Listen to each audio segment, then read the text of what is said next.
BFM Business et Tech Co présente De quoi je me mêle, François Sorel. Le retour de quoi je me mêle, merci de nous suivre. Allez, on va se plonger tout de suite dans l'été 2016 avec une application qui avait complètement bouleversé le monde entier. Rappelez-vous, été 2016, on était tous avec notre smartphone en train de chercher des Pokémon un peu partout dans des endroits parfois incongrus. C'était Pokémon Go. Et on va revenir sur cette incroyable aventure high-tech avec Christophe Joly. Salut Christophe. Salut François. C'est notre rendez-vous nostalgique avec Christophe Joly. Alors, avant de rentrer dans le dur de cette histoire-là, parce que c'était fou quand même, ce Pokémon Go, rappel du contexte high-tech, on est en 2016, Christophe. Il s'est passé plein de choses en 2016. C'est juste incroyable. C'était le lancement des casques de réalité virtuelle Sony PlayStation VR, Oculus Rift et HTC Vive. La même année, tous les trois. C'est dingue, hein. Le retrait du Galaxy Note dont on a parlé dans un épisode précédent, qui avait une propension à brûler, voire à exploser parfois, en raison de ses problèmes de batterie. C'était un sacré coup dur pour Samsung à l'époque. Ouais, c'était un sacré coup qui avait coûté très très cher. C'était le lancement de la première enceinte Google Home, l'enceinte connectée, sachant qu'Amazon a lancé la sienne 2 ans plus tard. Donc Google avait été assez précurseur en la matière. C'est l'arrêt des magnétoscopes. Arrêt de la fabrication des magnétoscopes. 2016. Voilà, ces choses-là. L'arrêt de la télé 3D par Philips, Samsung et LG. La télé 3D n'a jamais vraiment marché. Ça, il était temps. Passive. Il était Voilà. temps. Les dinosaures sont jamais rentrés dans le salon. C'est vrai. Puis, c'est l'arrêt du robot conversationnel, je ne sais pas si tu te rappelles, de Microsoft, qui s'appelait Tai, qui était intégré à Twitter. C'était le début de l'intelligence artificielle. Il avait été détourné par certains utilisateurs. Il lui faisait tenir des propos racistes et néo-nazis. Misogyne. Ouais, misogyne. Donc il a été retiré en 24 heures. Oui, ça avait été une très très mauvaise image pour Microsoft à l'époque, qui essayait malgré tout de... Voilà, c'était l'époque de Cortana aussi. Je ne sais pas si vous vous souvenez de cet assistant vocal. On parle beaucoup d'IA aujourd'hui. Et voilà. Mais voilà, l'IA, l'incursion dans l'IA date de 2016, quand même. Et c'était l'ouverture en 2016 du premier magasin Amazon Go sans caisse. Je ne sais pas si tu te rappelles de ce lancement. Oui, c'est vrai. Beaucoup parlé, on en parle moins aujourd'hui. Ça existe toujours. Ça existe toujours. Voilà, hein. ça existe toujours. Même si Amazon en a fermé quelques-uns, je crois d'ailleurs. Mais c'était aussi 2016 et ça semble relativement loin désormais quand même. Et alors, donc, en 2016, arrive Niantic, en fait, la boîte qui a développé ce jeu avec Pokémon Go. Avec Pokémon Go, Niantic était une filiale de Google à l'époque. Et en fait, Pokémon Go n'est pas tout à fait le premier jeu de réalité augmentée, puisque cette fameuse boîte américaine, Niantic Labs, a fait une première incursion avec Ingress, qui était un jeu basé sur la géolocalisation aussi. Ça avait été lancé en novembre 2012. Donc à l'époque, c'était une filiale de Google. Est-ce que tu te rappelles d'un poisson d'avril, du 1er avril, comme souvent tous les poissons, de 2014 ? Pas du tout. Pas du tout. Eh bien, c'est Nintendo et Google qui avaient lancé un poisson d'avril, mais peut-être que cela n'était pas un, selon lequel ils avaient posté une vidéo sur YouTube avec un gars en train de chasser des Pokémon en milieu naturel, en réel en fait. Et ça a fait quasi 20 millions de vues en un temps record, ça a fait une espèce d'événement, sauf que Niantic est sorti du giron de Google un an après, et Nintendo a investi dans Niantic à hauteur de 32% du capital, ils ont mis 20 millions d'euros, 20 millions de dollars pour développer Pokémon Go. 2 ans plus tard, le lancement de Pokémon Go était effectif. C'est intéressant parce que 1er avril 2014, je pense qu'ils ont dû poster cette vidéo pour faire le buzz et ils ont vu que ça marchait tellement fort qu'ils se sont dit on va sortir une appli parce que franchement la technologie était prête. Sur les smartphones, on pouvait avoir de la réalité augmentée. Mais c'est vrai que peut-être c'était malin de faire ça le 1er avril, comme ça, si jamais ça ne marchait pas, il n'y avait pas d'écho, c'était juste une blague. Voilà, effectivement. Et en fait, c'était un carton. Ils ont fait quelques tests en bêta pendant le courant du printemps 2016. Ça a été déployé dans le monde en juillet, à peu près dans tous les pays du monde. En France, ça a été lancé le 24 juillet. Ça devait être lancé le 15 juillet initialement. Hélas, tu le sais, se sont produits les attentats de Nice. Oui. Et ils ont décidé de décaler le lancement, eu égard au respect aux victimes, pour contexte. Mais bien sûr, c'était pas le moment de lancer une nouvelle application. C'était pas le moment de lancer une appli de ce type-là. C'est un phénomène, c'est un véritable phénomène puisqu'il est lancé simultanément dans d'assez nombreux pays. La semaine du lancement de Pokémon Go, l'action de Nintendo flambe de 93% à Tokyo. Incroyable. Et c'était l'une des premières incursions de Nintendo sur le mobile, rappelez-vous. C'est ça. Nintendo était très en retrait en fait du téléphone portable, du smartphone. Ils avaient leur console portable. Il y avait très peu d'applications où on pouvait avoir des jeux Nintendo. Et là, voilà, c'était le début d'une longue histoire puisqu'après Mario Kart est arrivé, etc.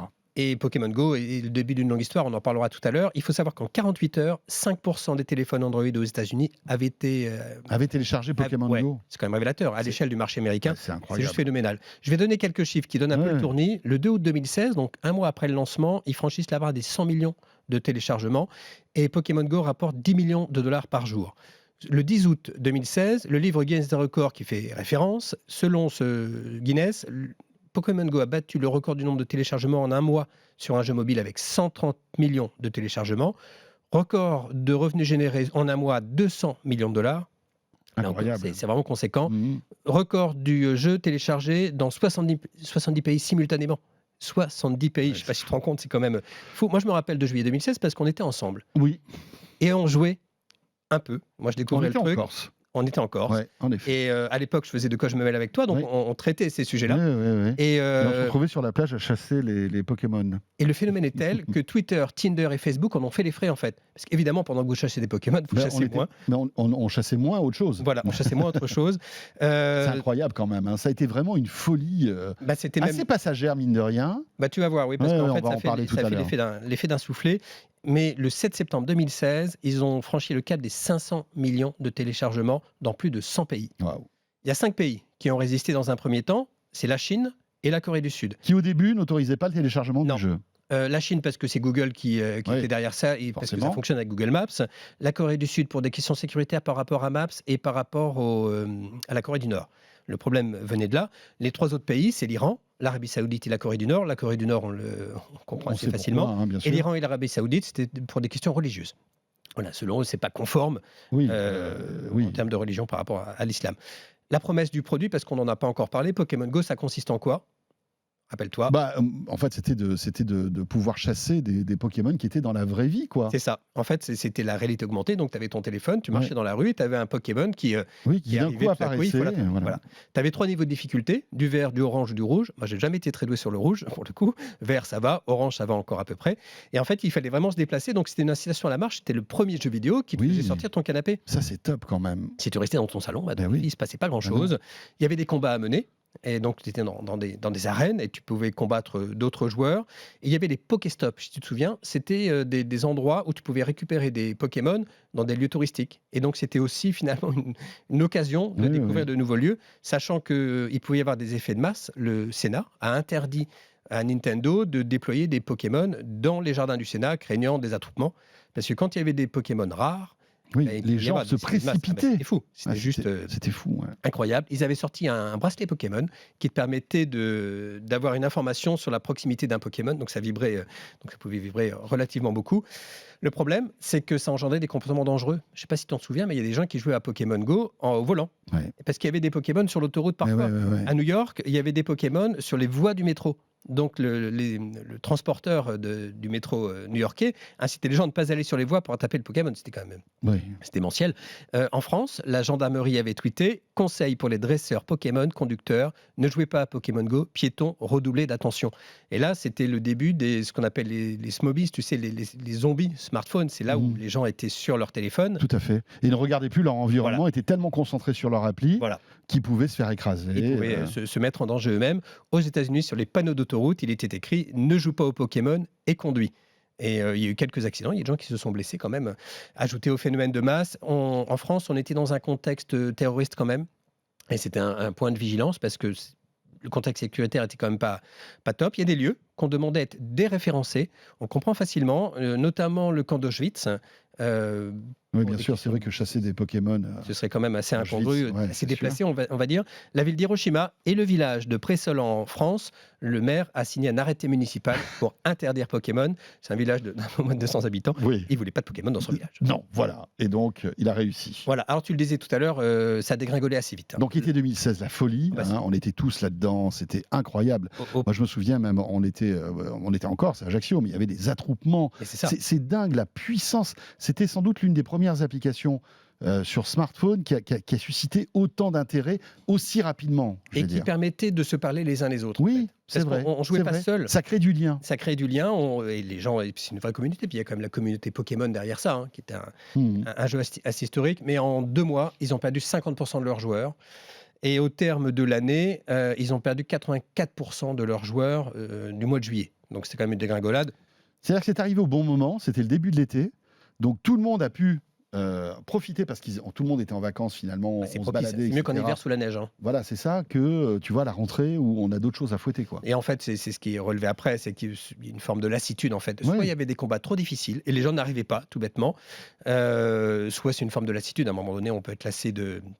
Et d'ailleurs, j'ai repris les commentaires de l'époque. Hein. J'ai regardé ce qu'avait dit jeuxvideo.com. Ils avaient mis une note de 18 sur 20, donc c'est quand même une très bonne note. Ouais. Ils trouvaient qu'il y avait beaucoup de Pokémon, que le monde était un terrain de jeu idéal, l'interface agréable et intuitive. Les Pokéstop, ils trouvaient que c'était une bonne idée pour découvrir le patrimoine des villes. Mhm. Le concept était vraiment addictif. Et moi, je me rappelle, j'étais un peu accro à ce. Ouais, on était à ce accro, petit jeu. hein, Ça n'a c'est pas duré clair. très longtemps, mais j'étais vrai. assez accro. Ça faisait bouger. Et le gros avantage, c'est que c'était gratuit, en fait. Ouais. Tu Tu pouvais n'étais pas obligé de payer pour pouvoir Voilà. jouer Non. pendant des heures. Alors, tu pouvais payer pour avoir des bonus, Ouais. pour atteindre des niveaux. Quand Mais c'était si tu vraiment ne payais difficile. pas, tu pouvais malgré tout Voilà. Et prendre moi, du je me suis plaisir. reconnecté récemment. J'ai refait une petite chasse aux Pokémon. Ah ouais. Ouais. Ça marche toujours. Bah, Ça marche on toujours. en parlera Ouais, sans on doute en parlera, après, ouais. mais- Le point faible, c'est les combats jugés brouillons. Et tu dois t'en rappeler, c'est l'impact sur la batterie. Parce Oui, que, c'est vrai. évidemment, Ouais. moi j'ai un iPhone, t'es pas très favorable à la batterie. Ouais, Ça- c'est vrai que s'épuise assez ça vite. pompait énormément la batterie parce que c'était la réalité augmentée. Donc ça lançait l'appareil photo, évidemment c'était connecté. Enfin, Bah oui, et puis tu avais le GPS qui évidemment Ouais. fonctionnait, donc c'était bah voilà, très gourmand. ça bouffait la batterie. Les utilisateurs, eux, trouvaient, et là il y a vraiment deux écoles. Globalement, c'était addictif, les graphismes étaient chouettes, la gratuité du jeu, les mises à jour très régulières, c'est là-dessus que repose non pas le succès, mais la persistance de Pokémon, parce que ça existe toujours, mais le gameplay trop simple, il y avait trop de bugs, pas assez de bugs en dehors des villes. C'était un jeu citadin. Ah oui. Et les gens qui voulaient jouer à la campagne, bah, il n'avait pas grand-chose à se mettre sous la dent. J'étais sorti 2 commentaires qui attestent du gap en fait entre les deux. Copaz qui disait Pokémon Go est sorti il y a 5 mois, il y a tout à prouver encore, car niveau contenu et fonctionnalité, c'est très très limité. Il avait mis 6 sur 20. En face, j'ai Alchimiste 248 qui dit Pokémon Go est le meilleur jeu sur smartphone que je connaisse, et jouer seul est super, avec des amis est un régal. Lui, il avait mis 17 sur 20. Et en fait, on se rend compte qu'il y a vraiment ceux qui adorent Mhm. et ceux qui trouvent ça nul, lassant, qui trouvent le gameplay complètement pauvre. Et comme souvent en matière de tech, hein, tu as les pros et les anti. Et là, quand tu regardes les commentaires, il y en a quand même beaucoup hein, sur jeux vidéo, il y en a une centaine. Et les avis sont très tranchés. Globalement, c'est quand même la lassitude. Et on se rend compte que ceux qui sont accros sont accros à Pokémon. Oui, c'est Et à ça. tout l'environnement de Bien Pokémon. sûr, et toute la culture Nintendo derrière tout ça, forcément. Et qui est quand même Ouais. très très puissant. Et aujourd'hui, alors, parce que, bon, voilà, c'était 2016. Depuis, on n'entend presque plus parler de cette Quasi appli, plus. finalement. Mais Je elle pensais existe pas que ça toujours. existe. Oui, ça existe toujours. Ils font beaucoup de mises à jour. Ils proposent tout le temps il y a 2-3 mises à jour par mois, hein, quand même, c'est pas mal. Ils ajoutent de nouveaux personnages, de nouveaux Pokémon. Le jeu a été téléchargé plus d'1 milliard de fois depuis son lancement. Il a généré, selon Sensor Tower, 1 milliard de dollars de revenus. Et aujourd'hui, il aurait, selon Active Player, près de 80 millions de joueurs actifs. Donc c'est quand même pas mal. Ce qui est pas mal. À l'échelle mondiale, Ouais. c'est pas énorme, mais en soi, c'est pas mal. Mais Niantic va beaucoup moins bien que par le passé, puisqu'ils ont supprimé au printemps d'année 1/3 de leurs effectifs. Ils ont dû se recentrer sur Pokémon Go. Ils ont abandonné quasi tous leurs autres projets. Ils avaient un projet de jeu analogue autour de la NBA, qui était un jeu assez massif. Ambitieux, Ils ont décidé d'abandonner. Apparemment, ils ont fait les frais de la pandémie. Évidemment, pendant la pandémie, quand on était tous en confinement, on a beaucoup moins attrapé de Pokémon. Et ils ont lancé quelque chose, et là, tout juste ce mois-ci, aux États-Unis, le Pokémon Go++. C'est à nouveau un petit capteur à l'image du bracelet qui avait été lancé à l'époque, Mhm. qui te permet de jouer sans son téléphone. Le truc nouveau, c'est que tu le mets à côté de ton oreiller, et c'est un appareil qui te permet de mesurer la qualité de ton sommeil. Ah ouais. Je vois pas d'accord. trop le rapport, Ouais, je vois pas trop le rapport. mais dans les faits, tu le poses vraiment à côté de ton oreiller, Ouais, tu le donc ça déclenches. analyse ton sommeil sans doute, tes mouvements la nuit, Ça doit etc. être ça. Mais je vois pas le rapport entre Pokémon Go, Non. si ce n'est que dans mon esprit, c'est le premier jeu vidéo qui analyse ton sommeil, qui t'incite à dormir ou qui t'invite à dormir. Voilà, donc Pokémon Go continue, toujours. Il le développe. Il continue à faire des mises à jour, mais Niantic ayant réduit quand même son périmètre, on peut se poser la question de la survivance, mais Nintendo est toujours derrière, ils sont toujours Oui, ça actionnaires de existe Niantic. toujours. Ça Donc, existe toujours. bah, écoutez, peut-être que ça vous donnera envie de retélécharger Mais je vous invite à le l'application. faire. Je vous invite à le faire. Toi, François, tu viens en vacances. Ah ouais. Je t'invite à retourner à la chasse aux Pokémon. Ouais, parce qu'en plus la technologie a évolué. Hein. C'est vrai que les iPhones ont beaucoup progressé en termes de puissance, etc., Autonomie un peu. d'optimisation de batterie. Donc à voir, peut-être que c'est toujours Mais c'est intéressant. intéressant de voir en 2 mois de temps. On a vraiment parlé de phénomène, on en connaît assez rarement Ouais. en matière de tech. Franchement, ouais. Et tout le monde en parlait, en fait. Tout le monde en parlait parce qu'on jouait avec, mais aussi parce qu'il y avait des comportements quand même de dingo. Hein. Quand on voyait les gens au volant en train d'attraper les Pokémon, ça faisait peur. Ouais. Et puis tous les médias s'étaient emparés de ce truc-là, donc c'est vrai que ça. Pour l'été, c'était un excellent sujet. Ouais, Il y exactement. a un peu moins Ça faisait d'actu. boule de neige. C'était parfait. Ce qui va être intéressant de voir, c'est qu'on parle beaucoup de réalité augmentée, on parle beaucoup de masques, de lunettes, etc. Est-ce que ce type de jeu pourra trouver une seconde vie lorsqu'on aura peut-être des lunettes de réalité augmentée où on pourra voir afficher les Pokémon comme ça. À Peut-être voir. qu'il y en aura un à côté de toi Là. quand on sera sur le plateau de quoi je me mêle. Ça pourrait être rigolo. Merci pour cette belle histoire. Merci C'est vrai beaucoup. que c'est dingue comme le temps passe vite. Ça fait 7 ans. Ouais. Incroyable. C'est long et court à la fois, en fait. Ouais. Ça me semble loin et pas tant que ça. Pokémon Go. Merci beaucoup, Christophe Merci. Joly. Bel été. Bel été à toi. Avec bonne ou chasse sans aux Pokémon. Pokémon. Voilà. À bientôt. Christophe qui de temps en temps rouvre comme ça les vieilles encyclopédies de la tech pour se replonger sur des moments qu'on a tous vécus finalement, et c'est un vrai plaisir. Ce de quoi je me mêle est terminé. Merci encore une fois de nous avoir suivis, les amis. On sera là pour la dernière de la saison la semaine prochaine. D'ici là, encore une fois, et j'insiste, profitez bien de vos vacances. D'ici là, la semaine prochaine. Salut à tous. De quoi je me mêle sur BFM Business et Tech & Co.